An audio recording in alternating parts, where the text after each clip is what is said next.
Baik, bismillahirrahmanirrahim. Assalamualaikum warahmatullahi wabarakatuh. Selamat Waalaikumsalam warahmatullahi wabarakatuh. Waalaikumsalam kita warahmatullahi. mulai kembali pertemuan ke-8. Tentunya pertemuan ini sampai dengan ke depan di 12 pertemuan total kita. Lebih kurang 5 pertemuan lagi ya, 5 pekan lagi untuk mata kuliah ini. Tentunya terkait dengan proyek UAS, teman-teman masih ada waktu sekitar 5 pekan untuk menyelesaikan tersebut.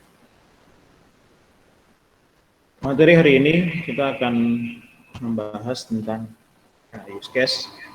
Ini kita perdalam lagi terkait dengan use case-nya. Karena kunci utama dari analisis ini adalah bagaimana kita membuat use case. Ketika use case yang kita buat salah, maka hasil ke belakangnya pun akan salah. Itu pernah saya sampaikan di mana turunan dari use case ini adalah activity diagram dan class diagram. Baru nanti dari activity akan turun ke sequence diagram. Itu yang harus diperhatikan betapa pentingnya use case ini. Ketika use case salah, maka activity diagram dan class diagram pun akan salah.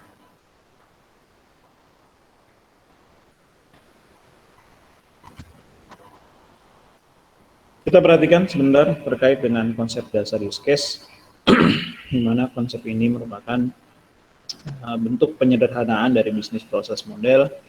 Jadi kita sederhanakan alur dari sistem yang akan kita bangun seperti apa, kita gambarkan dalam bentuk diagram. Ya, nanti orang pun bisa melihat sistem kita, membaca sistem kita dengan melihat alur diagram ini. Kumpulan aktivitas yang menggambarkan keterhubungan terhadap sistem, jelas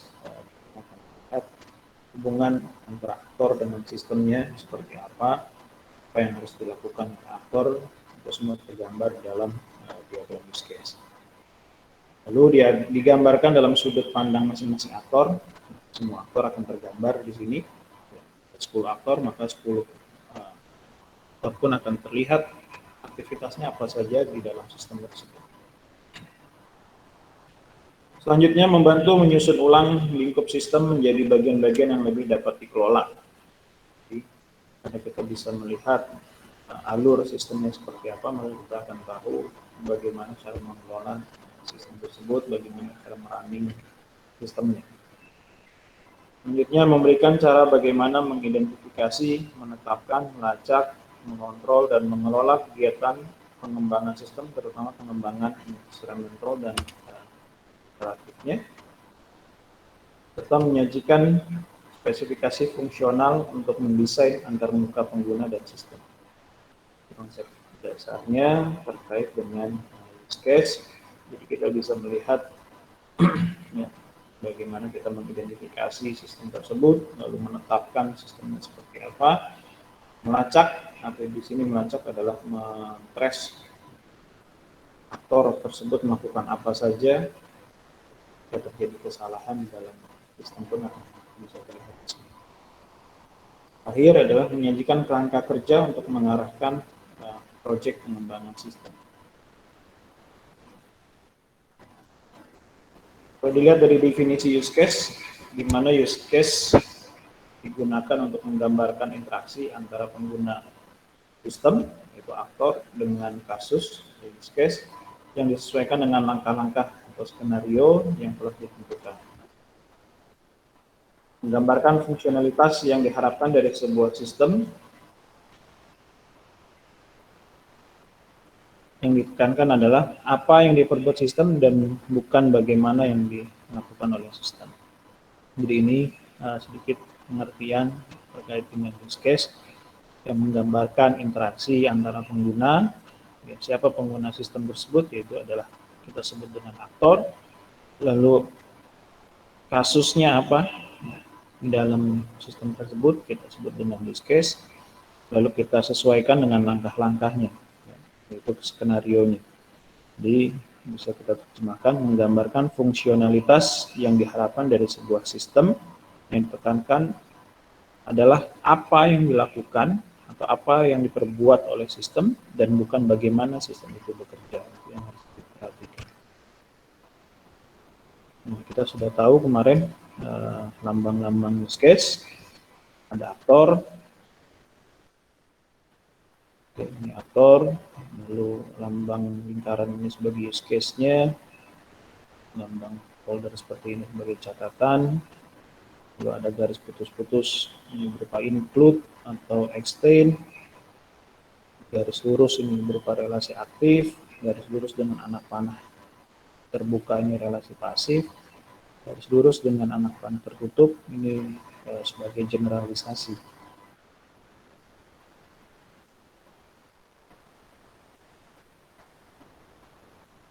Kalau kemarin di pertemuan ke-6 terkait use case secara umum, nah hari ini kita akan secara detail bagaimana cara membuat use case-nya.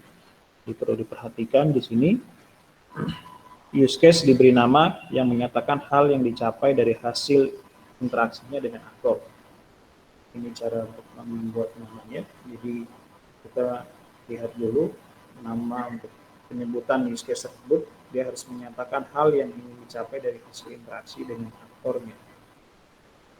Contoh tadi, apa yang ingin dilakukan oleh aktor? Itu misalkan aktor ingin mengelola data user, maka nama use case-nya adalah kita buat kelola data user dan sebagainya dan sebagainya.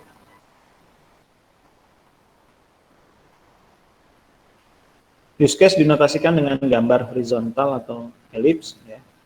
Di contohnya sudah dilihat simbolnya. Use case biasanya menggunakan kata kerja.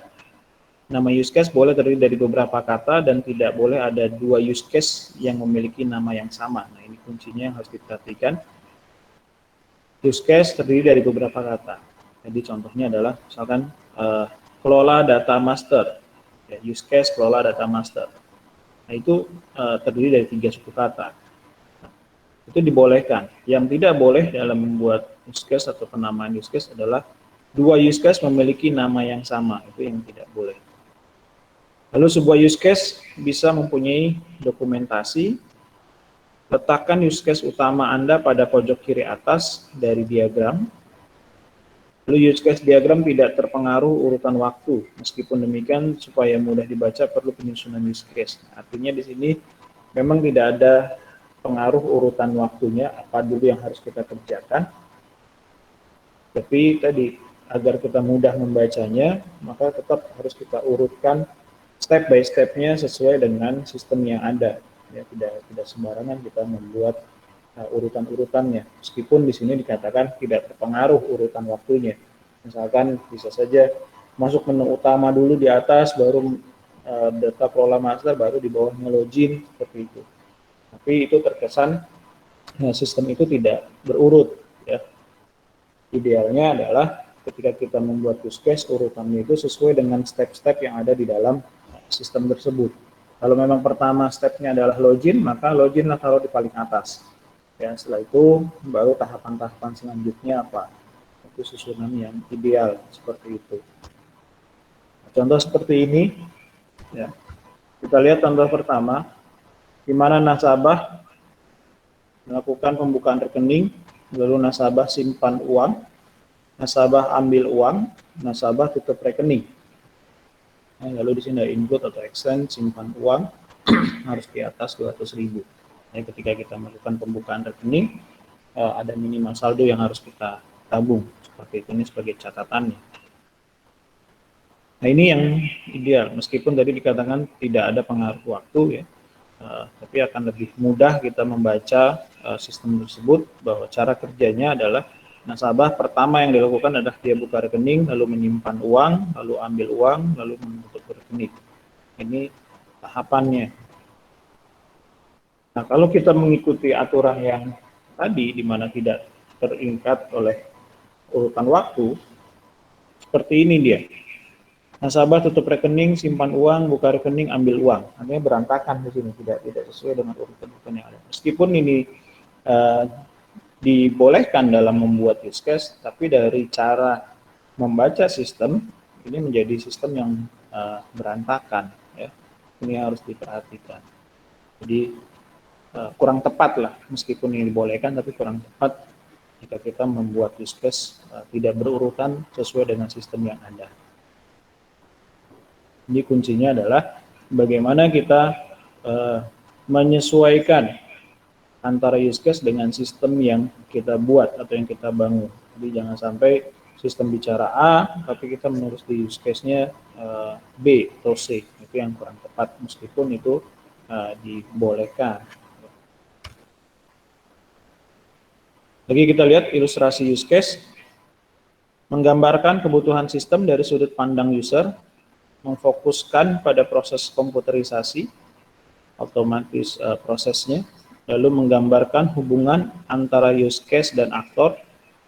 Use case menggambarkan proses sistem, kebutuhan sistem dari sudut pandang user. Nah ini lihat, ya tadi poin pertama adalah menggambarkan kebutuhan sistem dari sudut pandang user. Jadi kita membaca dari sudut pandang masing-masing user. Cara baca di sini, konsumen membeli barang, bukannya kasir membeli barang juga, tapi kasir mencatat pembelian barang. Konsumen membayar, kasir menerima pembayaran. Nah itu kalau kita lihat dari sudut pandang masing-masing aktornya. Lalu poin kedua, memfokuskan pada proses komputerisasi,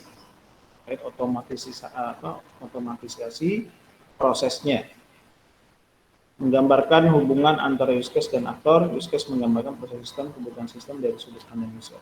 Ya, jadi ini yang harus diperhatikan.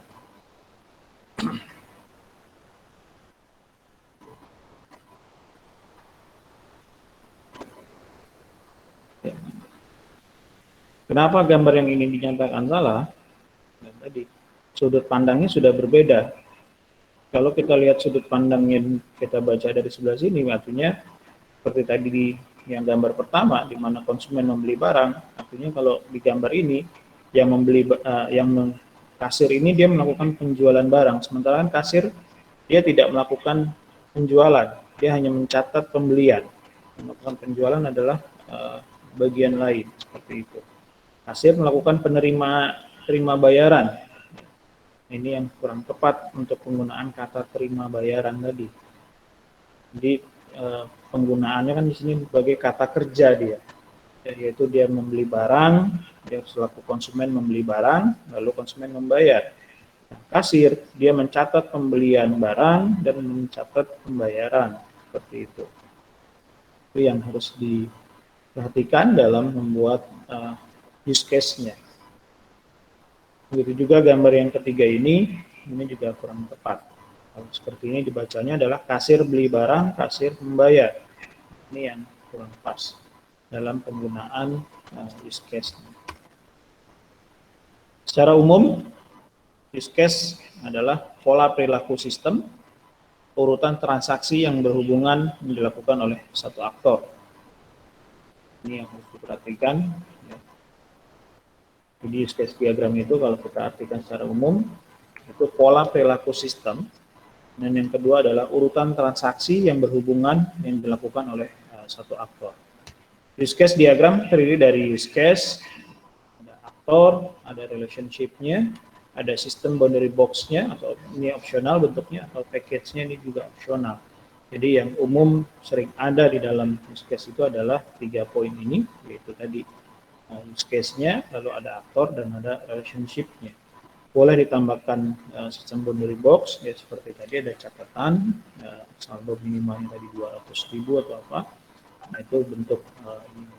Lalu ada package yang harus diperhatikan juga, ini sebagai bentuk opsional. Ini use case ya, dibuat berdasar kebutuhan aktor. Ini perlu diperhatikan di sini. Jadi kita tidak bisa berdiri sendiri dalam membuat use case, tapi kita harus melihatnya sebagai keperluan dari aktornya. Jadi kita lihat di sini apa yang dikerjakan oleh sistem, bukan bagaimana sistem mengerjakannya. Nah, itu yang harus diperhatikan. Use case dibuat berdasarkan keperluan aktor merupakan apa? Apa yang akan dilakukan oleh sistem tersebut, bukan bagaimana sistem itu mengerjakan. Use case diberi nama yang menyatakan apa hal yang dicapai dari hasil interaksinya dengan aktor. Use case dinotasikan dengan gambar horizontal atau elips seperti ini. Use case biasanya menggunakan kata kerja. Nama use case boleh terdiri dari beberapa kata dan tidak boleh diulang. Itu yang harus diperhatikan untuk kita membuat use case. Lalu aktor, jadi di pertemuan ke-6 dinyatakan bahwa aktor itu tidak selamanya orang ya atau user. Di sini dikatakan aktor menggambarkan orang, ya bentuk gambarnya saja orang, sistem atau eksternal entitas atau stakeholder yang menyediakan atau menerima informasi dari sistem. Aktor menggambarkan sebuah tugas, peran, dan bukannya posisi sebuah jabatan. Ingat, jadi bukan jabatan yang kita lihat di situ, tapi apa peran dia di dalam sistem. Contoh, misalkan owner sebuah perusahaan. Kalau memang dia tidak ada perannya di dalam sistem, ya tidak perlu kita tuliskan aktornya owner. Seperti itu. Tapi kalau misalkan dia ada peran, owner perannya apa? Untuk melihat laporan, ya, baru kita bisa buat aktor, ya, owner itu sebagai aktor. Itu cukup untuk dia mengakses sistem tersebut sebagai membaca laporan atau melihat laporan. Aktor memberi input atau menerima informasi dari sistem. Aktor biasanya menggunakan kata benda. Indikasi sistem untuk sebuah aktor yang merupakan sebuah sistem. Jadi kita harus lihat di situ. Perhatikan indikasi sistemnya untuk sebuah aktor bagaimana. Lalu adanya aktor bernama time yang mengindikasikan schedule event suatu kerjaan yang terjadi secara periodik atau bulanan. Ini juga kita bisa sebut namanya sebagai, kita tulis aktor itu waktu, ya, ini untuk mengindikasikan event-event, ya, penjadwalan event yang terkait dengan sistem tersebut. Ini aktor menggambarkan orang, sistem atau eksternal entitas atau stakeholder yang menyediakan atau menerima informasi dari sistem. Aktor memberi input dan menerima informasi dari sistem, dan aktor biasanya menggunakan kata benda yang digambarkan dengan gambar stick figur atau dengan gambar visual. Jadi boleh seperti gambar-gambar seperti ini. Tidak boleh ada komunikasi langsung antara aktor. Ini dilarang ya. Kita kalau seperti ini artinya tidak ada kasus yang dikerjakan oleh mereka. Jadi tidak ada kasir dengan konsumen. Ngapain kasir dengan konsumen? Hubungannya apa? Di dalam sistem tidak akan terbaca dia. Tapi ketika kita tambahkan use case pembelian, maka jelas akan tercatat di situ di dalam sistem. Kasir melakukan pencatatan, konsumen melakukan pembelian, seperti itu. Yang harus diperhatikan. Aktor terhadap use case. Jadi letakkan aktor utama pada pojok kiri atas dari diagram. Lalu aktor jangan digambarkan di tengah-tengah use case. Ini harus diperhatikan. Ya, aktor utama diletakkan di kiri. Nah, di sini aktor utamanya nasabah dicontohkan. Dia melakukan pembukaan rekening, dia menabung, dia ambil uang, dia tutup rekening. Teller mencatat pembukaan rekening, mencatat tabungannya, lalu mencatat transaksi pengambilannya, lalu teller melakukan pencatatan tutup rekening. Ya, ingat perlu diperhatikan di sini kuncinya adalah letakkan aktor utama Anda pada pojok kiri atas dari diagram. Ini aktor utamanya di sebelah kiri. Jadi yang utama itu kita letakkan di kiri. Tidak boleh ditaruh di tengah-tengah. Seperti ini. Aktor buka rekening, aktor nabung, ya, tidak dibenarkan. Kalau seperti ini, sama saja satu aktor di dalam sistem tersebut tidak melibatkan aktor lain, maka ini dilarang.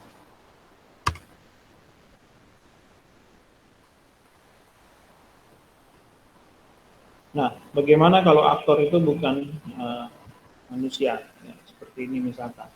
Mouse atau keyboard ini pun sebagai aktor di dalam running, karena di mouse dan keyboard ini terjadi proses input, ya, di mana mouse melakukan klik, lalu mouse melakukan pindah, ya, move, lalu scroll, keyboard melakukan up down, lalu ada enter, spasi, kuncinya, gitu.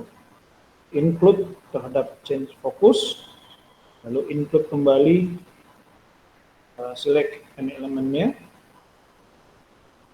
lalu dari klik ini akan menghasilkan trigger action. Begitu juga dengan keyboard, ketika dia melakukan enter, dia menghasilkan trigger action.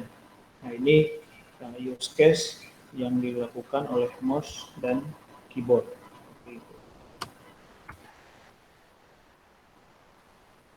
Lalu asosiasi, ya, untuk relationship-nya, kita melihat gambarannya nanti, hubungan antara aktor dengan use case-nya seperti apa yang harus diperhatikan dalam penggunaan asosiasi.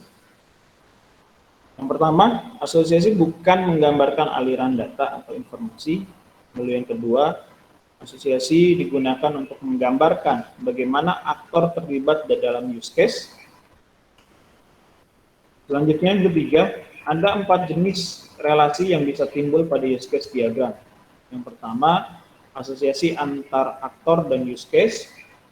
Lalu yang kedua, asosiasi antara use case. Yang ketiga, generalisasi atau inheritance antara use case. Lalu generalisasi atau inheritance antara aktor. Kita lihat dengan asosiasi. Perhatikan, kuncinya adalah ujung panah pada asosiasi antara aktor dan use case mengindikasikan siapa atau apa yang meminta interaksi dan bukannya mengindikasikan aliran data. Sebaiknya gunakan garis tanpa panah untuk asosiasi antara aktor dan use case. Kenapa kita gunakan tanpa anak panah? Ya tadi, agar kita membuat ini secara umum saja, tanpa harus melihat siapa yang meminta interaksi. Jadi kita di sini membuat gambarannya secara umum. Karena khawatir tadi, ketika kita membuat anak panah, ternyata kita salah menentukan aktor utamanya. Yang seharusnya aktor utama ada di sebelah kiri, kita tulis di sebelah kanan. Nah, itu yang nanti akan menyebabkan kesalahan dalam menerjemahkan, ya, ketika kita membuat anak panah. Tapi dengan kita membuat terbuka seperti ini, tidak ada anak panah, maka kita bisa membacanya dengan mudah. Lalu yang ketiga, asosiasi antara aktor dan use case yang menggunakan panah terbuka untuk mengindikasikan bila aktor berinteraksi secara pasif dengan sistem Anda.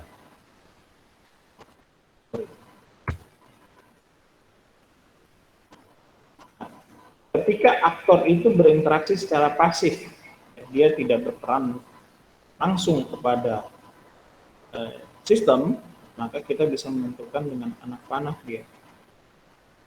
Nah, artinya di sini tadi,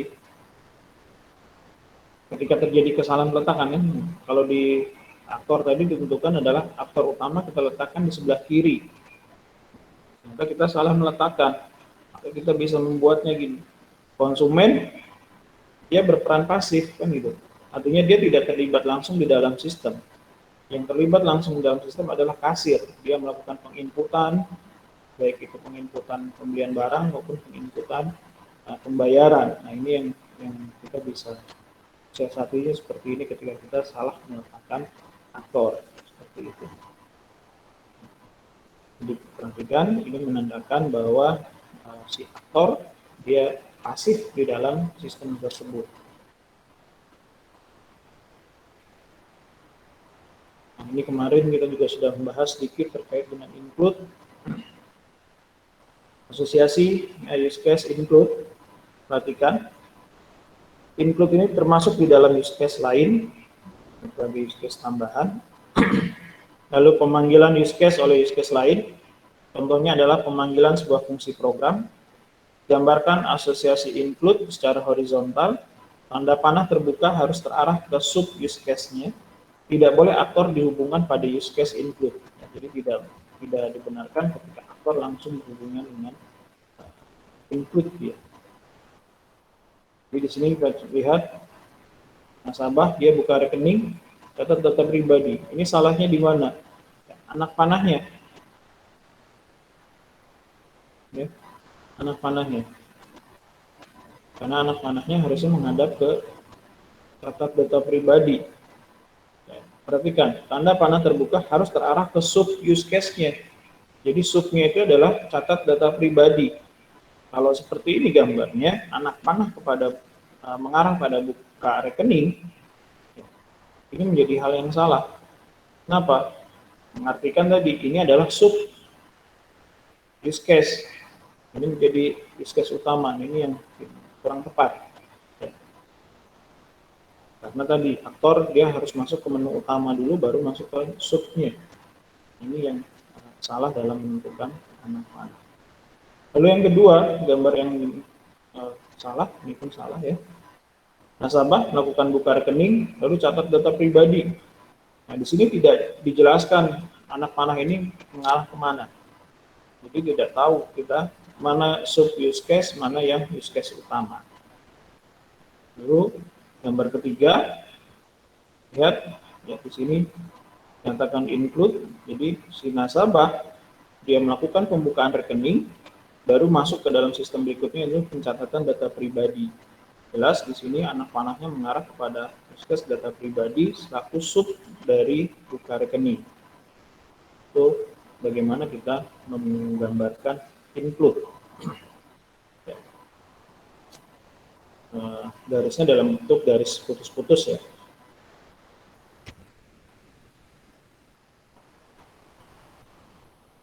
Nah, ini kalau kita gambarkan ini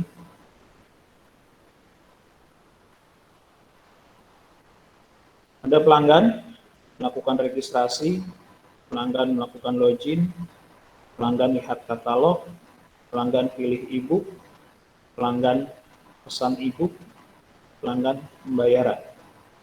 Lalu admin login, admin manage e-book, dan admin melakukan laporan penjualan. Kita lihat fungsi inputnya di sini. Jelas anak panahnya di sini adalah mengarah kepada sub use case-nya. Login, apa sub use case-nya? Adalah logout.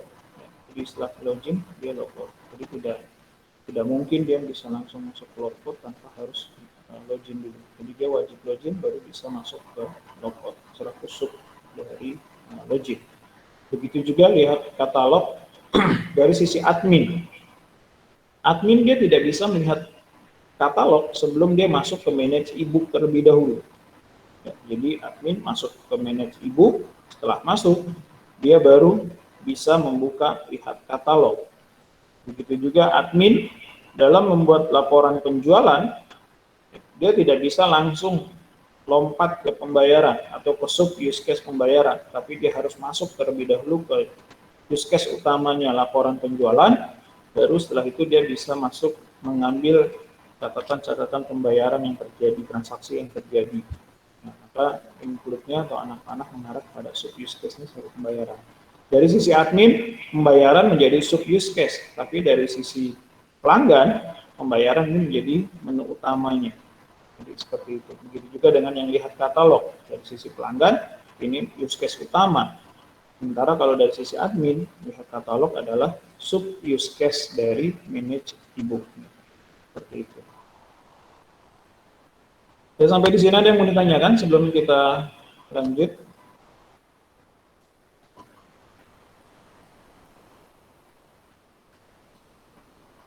Oke, kita lihat case berikutnya. Di sini ada credit card user. Ya, dia melakukan pembayaran, include dengan sign in atau login-nya. Lalu visa payment, serta payment ini sebagai exchange. Kemarin saya jelaskan kalau exchange itu adalah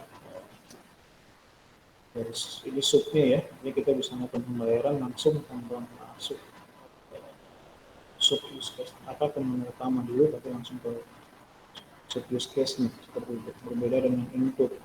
Kalau input kita masukkan layering dulu, baru kita masukkan pinnya atau seperti apa bentuknya. Lalu bagaimana asosiasi use case antar use case menggunakan extend? Tadi dengan input, sekarang dengan extend. Ini perluasan dari use case lain jika kondisi atau syarat terpenuhi. Kurangi penggunaan association extend. Terlalu banyak pemakaian asosiasi ini membuat diagram sulit dipahami. Tanda panah terbuka harus terarah ke parent atau base use case-nya, use case utamanya tadi, use case dasarnya. Gambarkan asosiasi extend secara vertikal. Lalu tidak boleh aktor dihubungkan pada use case extend.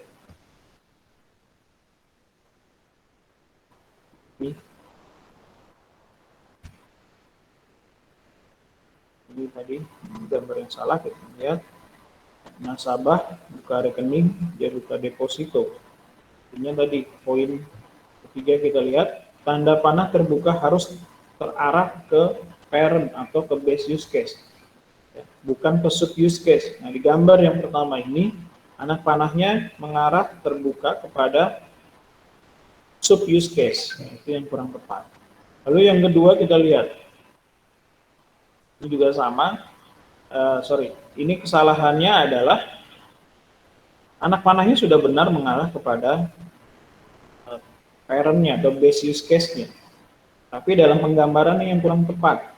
Lihat poin keempat di sini digambarkan. Gambarkan association extend secara vertikal. Berbeda dengan tadi include, di mana menggambarkannya secara horizontal. Tapi kalau ini harus digambarkan secara vertikal. Nah, ini gambar yang tepat, di mana nasabah melakukan buka rekening, lalu buka deposito dia. Nah, buka deposito ini selaku sub use case, itu harus mengarah kepada parent-nya atau base use case-nya di sini.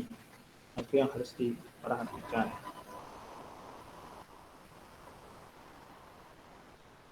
Contoh yang tadi ya, sama dengan tadi contohnya.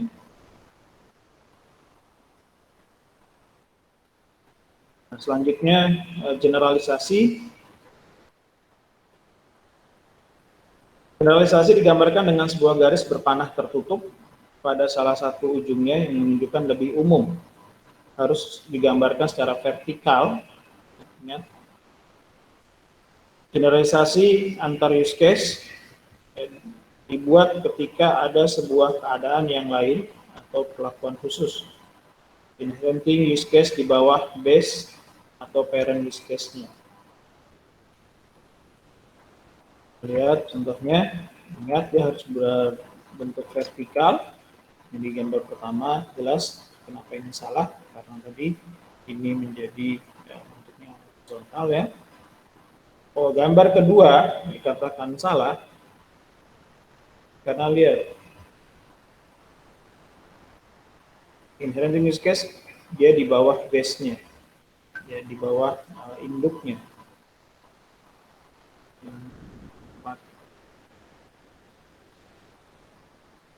Kita gambar yang ketiga ini baru dinyatakan tepat ya. Contoh kalau kita buatkan gambar aktornya, aktor dia buka rekening lalu membuka deposito di bawah. Ini selaku use case khususnya tadi, ini mengarahnya ke base parent-nya. Ini kan salah mengarahkan anak panahnya. Selanjutnya generalisasi antar aktor. Generalisasi antar aktor ini dibuat ketika ada sebuah aktor baru terbentuk dan mempunyai atribut dan metode yang sama dengan aktor yang sudah ada. Inheriting aktor di bawah base parent aktornya sendiri. Ya. Sama ini salah karena dia bentuknya horizontal. Ini salah dalam menentukan anak panah. Yang ketiga tadi. Ya, jadi yang sub saya mengarah kepada base use case atau base aktor ya. Selaku use case tambahan aktor tambahan dia berada di bawah aktor utamanya. Panahnya mengarah kepada aktor utama, bukan berbalik seperti ini.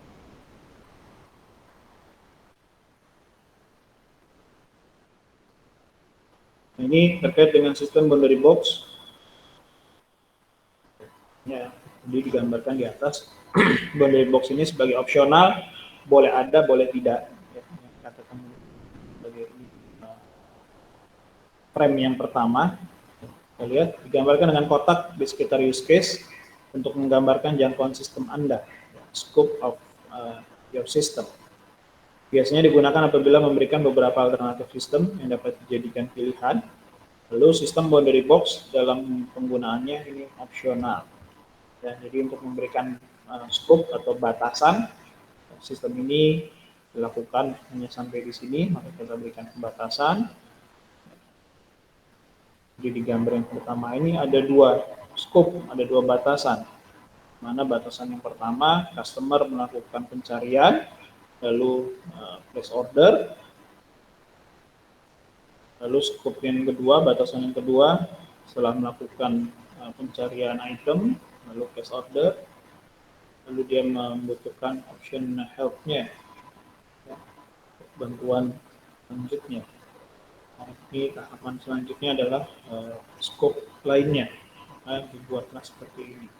Jadi umumnya, sekali lagi karena ini opsional, boundary box seperti ini untuk batasan-batasan scope, ini jarang digunakan. Jadi boleh ada, boleh tidak digunakan. Kita sini dinyatakan dia sebagai opsional seperti itu untuk boundary box. Kita lihat use case sistem penggajian. Use case absen, PU, dia mencetak rekap absen, lalu admin untuk data harian ini include ini deskripsi use case absen, nama use case diagram absen, aktornya PU dan admin, lalu deskripsi PU, mencetak rekap absen, kemudian diserahkan kepada admin, nama use case include input data absen harian. Ya.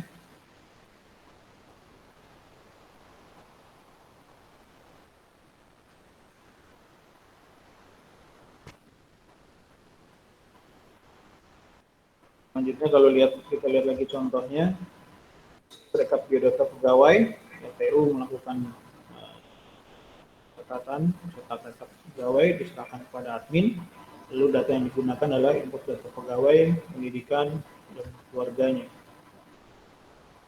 Deskripsinya,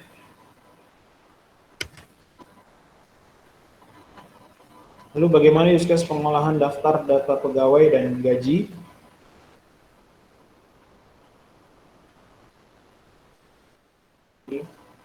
Admin, dia mencetak slip gaji, sumbernya dari mana? Dia menggunakan sub use case, yaitu input data pegawai, pendidikan, data keluarga, PS-nya, insentif, fungsional, transport, potongan, lalu input total absen pegawai, barulah bisa dilakukan cetak slip gaji, lalu diserahkan kepada pegawai. Ini deskripsinya.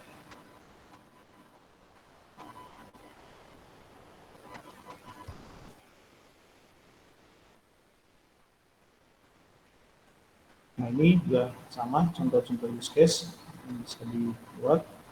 Pengunjung mengisi formulir pendaftaran berubah daya, lalu jadi pelanggan, nomor pelanggan, dayanya, tarifnya, datanya.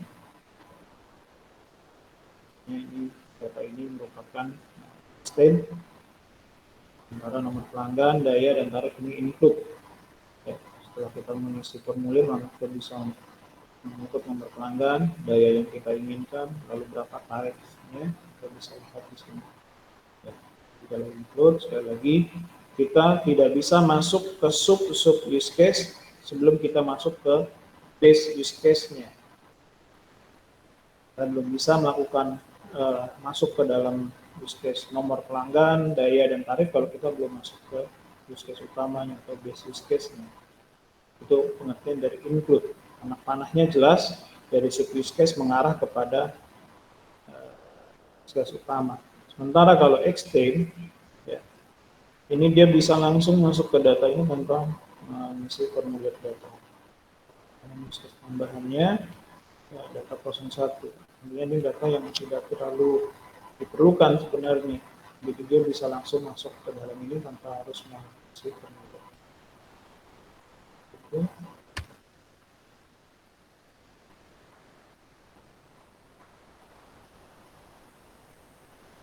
Ini masih sama analisisnya. Use case apa user dia mencetak surat jawaban lalu diserahkan kepada pelanggan. Dari mana datanya? Yaitu diambil dari nomor agenda data 101 ini.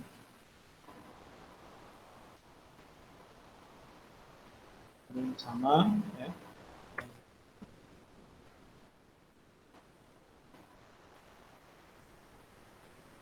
Kita cetak kwitansi, ini user, pelanggan, data cetak kwitansi ini diambil dari nomor agenda, data ini sebagai ekstensi.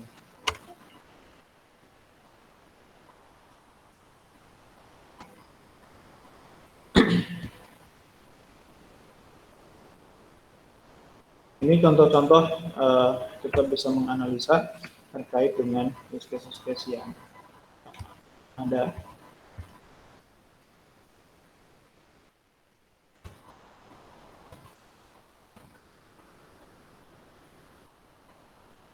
Nah, kawan-kawan sekalian, itu tadi bagaimana kita mengerjakan atau membuat use case yang harus diperhatikan teman-teman semua.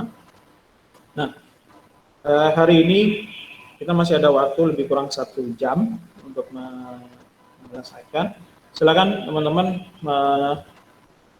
mengerjakan evaluasi ini, ya, mengerjakan evaluasi ini, membuat use case, ya, membuat use case, tapi tidak dari sistem yang ada ini, ya, tidak dari sistem yang ada ini, dari contoh ini, tapi buatlah use case dari project yang ada. Ya, sekali lagi, Bapak harap kelompoknya sudah terbentuk, ya, kelompok sudah terbentuk untuk pengerjaan project UAS nanti. Nah, tugas hari ini adalah menyelesaikan use case-nya, menyelesaikan use case dari project yang sudah ditentukan sebelum UTS kemarin. Ya. Setelah UTS, di pertemuan ke-7 setelah UTS itu project-nya. Jadi teman-teman silakan hari ini kerjakan use case tepat jam 10. Bapak sudah menerima, kasih toleransi lah, jam 10.30 ya, Bapak sudah menerima bentuk use case yang dibuat oleh kelompoknya masing-masing dari studi kasus yang ada, ya, dari contoh studi kasus yang kemarin untuk project. Jadi nanti setiap pertemuannya kita akan bahas sehingga nanti sisa 5 pertemuan yang ada teman-teman sudah menyelesaikan use case, kelas diagram, activity diagram, dan sequence diagramnya seperti itu. Jadi untuk hari ini lebih kurang 1 jam, ya, 1 jam teman-teman mengerjakan use case dari kelompok yang sudah ada. Silakan berdiskusi secara daring, ya, melalui WhatsApp atau apapun bentuknya itu, buat use case-nya. Untuk yang klasik, silakan menyesuaikan dengan kelompok yang ada. Seperti itu. Ya, ada yang mau ditanyakan? Silakan.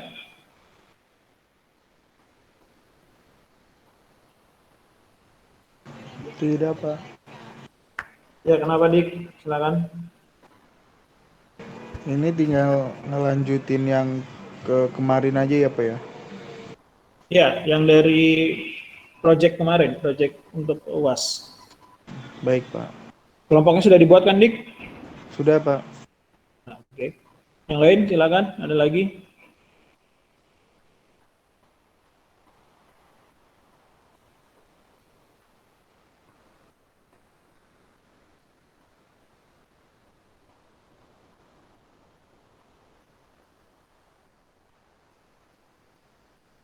Silakan yang masih ada yang menanyakan terkait dalam pembuatan use case.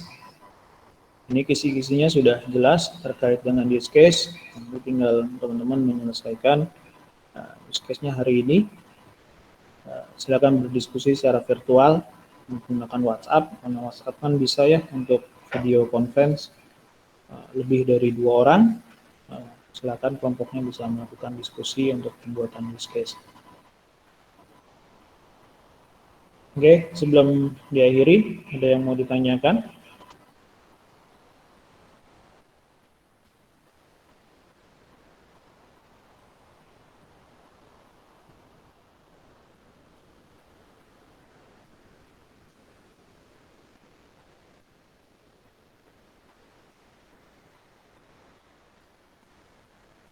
Baik ya, untuk materi cukup di hari ini. Nanti di 10.30 ya, Bapak harap sudah terima emailnya. Untuk emailnya berubah ya. Kalau kemarin mengirim tugas ke miqbal@stemicglobal.ac.id, hari ini emailnya bisa dikirim ke miqbal.global.ac.id. Jadi stemicnya dihapus. Jadi miqbal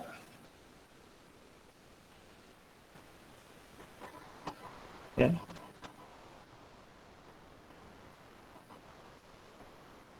miqbal@global.ac.id. Ya, nanti di grup WA akan Bapak kirim untuk emailnya. Ya, 10.30 untuk jawaban sudah Bapak terima. Baik ya, rekan-rekan sekalian, terima kasih untuk pagi ini. Untuk diskusi kita bisa di grup selanjutnya. Terkait dengan tadi menyelesaikan tugas hari ini, teman-teman bisa diskusi di WhatsApp. Waktunya cukup panjang sampai dengan 10.30 atau 10.30 untuk bisa membuat use case dari project yang ada. Kalau memang kesulitan, tolong komunikasi, jangan diam-diam saja. Jadi harus banyak berkomunikasi, baik secara kelompok ya dengan teman-teman di kelompoknya, ataupun dengan Bapak langsung dipersilahkan untuk kita berdiskusi. Mungkin itu saja yang bisa Bapak sampaikan pada pagi hari ini. Terima kasih. Assalamualaikum warahmatullahi wabarakatuh.